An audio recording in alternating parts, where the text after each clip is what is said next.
Então, vejam aí o experimento do Francisco Redi. O Francisco Redi, ele fez esse seguinte experimento.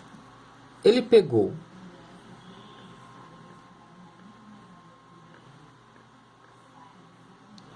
jogou carne dentro.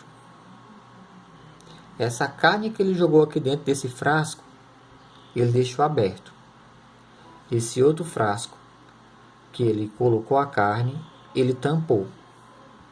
Observem que as moscas, elas entraram no frasco aberto.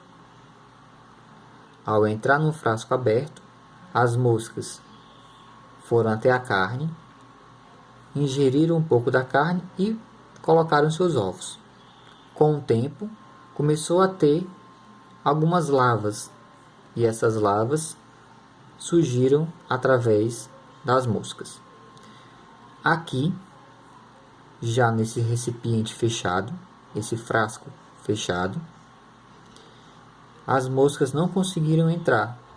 Com isso, não teve essas moscas pousando e não teve as larvas constituídas dos ovos das moscas. Então, ao mostrar que as larvas só podiam se originar de ovos depositados pelas moscas, o trabalho de Redi enfraqueceu a crença da teoria da abiogênese. Então, o Redi, ele fez esse experimento para afirmar que a teoria da abiogênese é uma teoria errada. Mas, mesmo assim, a teoria não foi completamente abandonada. Alguns cientistas ainda a usavam para explicar o surgimento de micro-organismos. Segundo eles, esses seres eram simples demais para terem capacidade de reprodução e surgiam a partir da transformação da matéria sem vida. E isso é errado ainda. Ele questionou esse experimento aqui do Redi para que ficasse ainda a teoria da abiogênese certa, falando que teria o surgimento de micro-organismos. Mas essa ideia ainda predominou por cerca de 2 séculos depois dos trabalhos de Redi, até que experimentos realizados pelo francês Louis Pasteur derrubaram de vez a teoria da abiogênese. Observem com atenção. Sempre para afirmar algo, eu tenho que provar.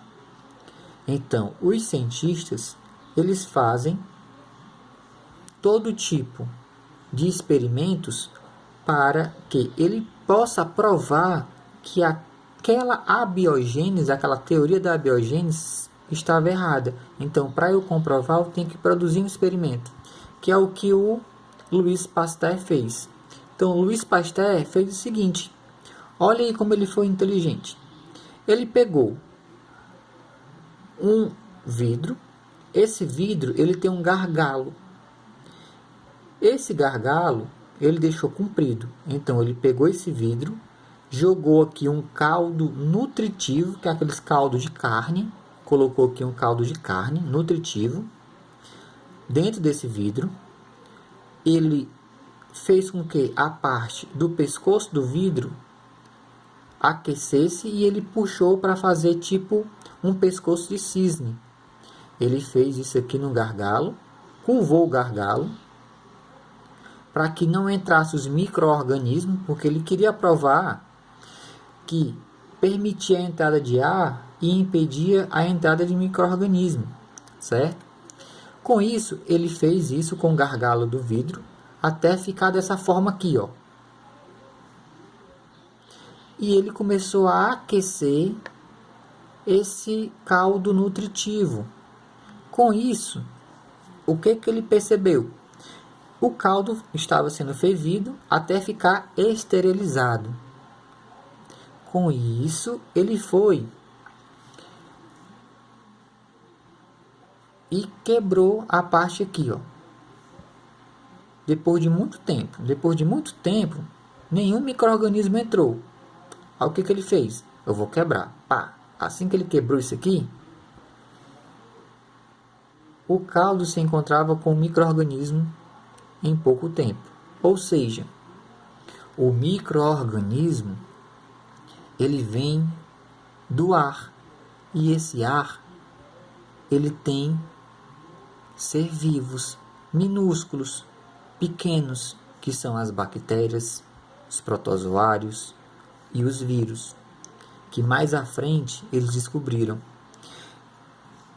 Com isso, observem aqui como ele foi inteligente. Ó. Quando ele fez essa curva aqui no gargalo, aqui acumulou água. Se aqui acumula água, porque ele vai ferver, vai produzir vapor, o vapor vai esfriar e aqui acumula água. Quando acumula água aqui, o micro-organismo ou ar não entra, porque aqui tem água. Com isso, não poderia entrar o ar com esses micro-organismos, preservando o caldo nutritivo. Quando ele quebra o gargalo, o que acontece? Deixa a entrada de ar. E essa entrada de ar faz com que o caldo nutritivo possa ficar contaminado em pouco tempo. Com isso, teve a origem da biogênese. Aí surgiu os primeiros seres vivos. Então, observando em geral, a gente sabe que o primeiro ser vivo ele vem através de algumas moléculas, algumas células que mais à frente foram observadas através do microscópio. Com isso, eu tenho que os trabalhos de Redi e Pasteur são exemplos de experimentos que reforçaram a teoria da biogênese, falando que a vida se origina de outra vida. Isto é, a ideia é que um ser vivo só pode surgir pela reprodução de outro ser vivo. O trabalho de diversos outros pesquisadores foi importante para que essa ideia se tornasse consenso científico, como é atualmente. Essa conclusão, porém, nos leva a outra questão. Se todo ser vivo nasce de outro, como surgiu o primeiro ser vivo? Olha aí. Observe, antes era a teoria da abiogênese, falando que o ser vivo nascia da matéria inorgânica, uma matéria que não tinha vida. Mas os trabalhos de Redi e Pasteur provaram que a teoria da abiogênese era errada, que o ser vivo, sim, ele nasce de outro ser vivo. Então, eu lancei a teoria da biogênese. Mas, com a teoria da biogênese, já veio outro questionamento, perguntando qual foi o primeiro ser vivo. Aí sim, os cientistas começaram a propor algumas condições ambientais da Terra primitiva antigamente. Porque a Terra primitiva antigamente, você lembra que a Terra foi constituída através do Big Bang. Teve também vários meteoros, asteroides, meteoritos que entraram em colisão com a Terra, levando gelo e fazendo com que o impacto com a Terra pudesse sair o vapor da água de dentro do planeta. Isso favoreceu a transformação química de todas as substâncias que tinham ali naquele planeta primitivo, formando-se novas moléculas. E essas moléculas, com o tempo, com milhares de anos, começou o quê? A ficar mais complexa. E os primeiros organismos teriam sido formados pela combinação de moléculas. E daí então começou a produzir uma nova molécula e recursos que tinha naquele ambiente para produzir um ser vivo.